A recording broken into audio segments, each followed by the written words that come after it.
Cable T V ഓപ്പറേറ്റർമാരെ ദുരിതത്തിലാക്കുന്ന നയമാണ് KSEB സ്വീകരിക്കുന്നതെന്ന് cable T V operators association. ഇതിനെതിരെ ബുധനാഴ്ച കരിദിനം ആചരിക്കുമെന്ന് ജില്ലാ ഭാരവാഹികൾ വാർത്താസമ്മേളനത്തിൽ അറിയിച്ചു. ബ്രോഡ്ബാൻഡ് വന്നതോടെ KSEB പോസ്റ്റുകളിൽ ഒന്നിലധികം കേബിളുകൾ വലിക്കേണ്ട സാഹചര്യമുണ്ടെന്നും ഓരോ കേബിളിനും KSEB ഓരോ നിരക്ക് ആവശ്യപ്പെടുന്നത് നീതീകരിക്കാനാവില്ലെന്നും ഭാരവാഹികൾ പറഞ്ഞു. വിവിധ ആവശ്യങ്ങൾ KSEB അംഗീകരിച്ചെങ്കിലും തുക ഈടാക്കുന്നതിൽ ഒരു ദാക്ഷിണ്യവും കാണിക്കുന്നില്ല. ഇന്റർനെറ്റ് മൗലികാവകാശമാണെന്ന സർക്കാർ നയത്തിന് വിരുദ്ധമായാണ് KSEB പ്രവർത്തിക്കുന്നത്.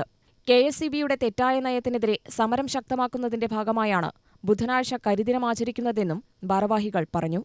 KSEBയുടെ ഈ ഇൻഡസ്ട്രി മുഴുവൻ തകർക്കുന്ന സമീപനത്തിനെതിരെയാണ് കേരളത്തിലുള്ള ഏകദേശം 4000 കേബിൾ ഓപ്പറേറ്റർമാരും 30 ലക്ഷം ഡിജിറ്റൽ കണക്ടിവിറ്റിയും 10 ലക്ഷം ബ്രോഡ്ബാൻഡ് കണക്ടിവിറ്റിയിലെ കേരളത്തിൽ നമ്പർ 1ഉം ഇന്ത്യയിലെ ഡിജിറ്റൽ 5ാം സ്ഥാനവും ബ്രോഡ്ബാൻഡ് 8ാം സ്ഥാനവും വഹിക്കുന്ന കമ്പനിയാണ് കേരള വിഷൻ. സംസ്ഥാന ഗവൺമെന്റ് ഇവിടെ ചെറുകിടക്കാരെ പ്രോത്സാഹിപ്പിക്കുന്നു എന്ന് പറയുന്നുണ്ടെങ്കിലും KSEB എന്ന ഭാഗത്തു നിന്നുണ്ടാകുന്ന തീർത്തും ഇവിടുത്തെ കോർപ്പറേറ്റ് കുത്തകളെ സഹായിക്കാനുള്ള സമീപനമാണ്.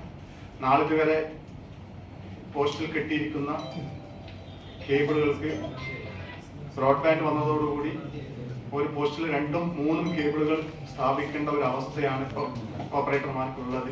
പക്ഷെ KSEBയുടെ ഉദ്യോഗസ്ഥന്മാർ തികച്ചും ഒരു പിന്തിരിപ്പം നയത്തിന്റെ അടിസ്ഥാനത്തിൽ ഓരോ കേബിളിനും പോസ്റ്റിന് വാടക വേണം എന്ന് പറഞ്ഞുകൊണ്ടാണ് ഇവിടുത്തെ ഓപ്പറേറ്റർമാരെ പീഡിപ്പിച്ചുകൊണ്ടിരിക്കുന്നത്. കാരണം ഒരിക്കലും അതൊരു ലോജിക്കലായിട്ട് ചിന്തിക്കാൻ പോലും കഴിയാത്ത കാര്യമാണ് അവർ പറഞ്ഞുകൊണ്ടിരിക്കുന്നത്.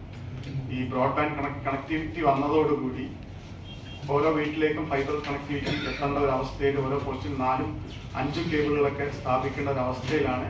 അതിന് മുഴുവൻ പൈസ വേണമെന്ന് KSEB അധികൃതർ പറയുന്നത്. സംസ്ഥാന ഗവൺമെന്റ് ഒരു ഭാഗത്ത് ഇവിടെ ഇന്റർനെറ്റ് മൗലിക അവകാശമാണെന്ന് പ്രഖ്യാപിക്കുമ്പോൾ തന്നെയാണ് സംസ്ഥാന ഗവൺമെന്റിന്റെ ഉടമസ്ഥതയിലുള്ള KSEB ഇങ്ങനത്തെ ഒരു പിന്തിരിപ്പം നയം സ്വീകരിക്കുന്നത്. COA ജില്ലാ സമ്മേളനം ഫെബ്രുവരി 2-ന് ചിറ്റൂരിലും സംസ്ഥാന സമ്മേളനം മാർച്ച് 2, 3, 4 തീയതികളിലായി കോഴിക്കോടും നടക്കും. ചിറ്റൂർ നെഹ്റു ഓഡിറ്റോറിയത്തിൽ നടക്കുന്ന 14ാമത് ജില്ലാ സമ്മേളനം ഫെബ്രുവരി 2-ന് രാവിലെ 9:30-ന് പതാക ഉയർത്തലോടെ ആരംഭിക്കും. COA സംസ്ഥാന ജനറൽ സെക്രട്ടറി KV രാജൻ ഉദ്ഘാടനം ചെയ്യും. ജില്ലാ പ്രസിഡന്റ് H. സിദ്ദിഖ് അധ്യക്ഷനാവും. സെക്രട്ടറി MG രാജശേഖരൻ ജില്ലാ റിപ്പോർട്ടും ട്രഷറർ A. ജിതേഷ് ജില്ലാ സാമ്പത്തിക റിപ്പോർട്ടും ആലത്തൂർ മേഖലാംഗം ഹാറൂൺ ഓഡിറ്റിംഗ് റിപ്പോർട്ടും അവതരിപ്പിക്കും. UBPL managing director V. Manikandan UBPL റിപ്പോർട്ടും KCBL ചെയർമാൻ രാജ്മോഹൻ മമ്പറ സംഘടനാ റിപ്പോർട്ടും KCCL KVBL managing director PP Suresh Kumar KCCL KVBL റിപ്പോർട്ടും അവതരിപ്പിക്കും. സംസ്ഥാന സെക്രട്ടറി PB സുരേഷ് ആശംസാ പ്രസംഗം നടത്തും. ജില്ലാ വൈസ് പ്രസിഡന്റ് KR പ്രശാന്ത് അനുശോചനം രേഖപ്പെടുത്തുന്ന ചടങ്ങിൽ ജില്ലാ ജോയിന്റ് സെക്രട്ടറി P. ബാബു സ്വാഗതം പറയും.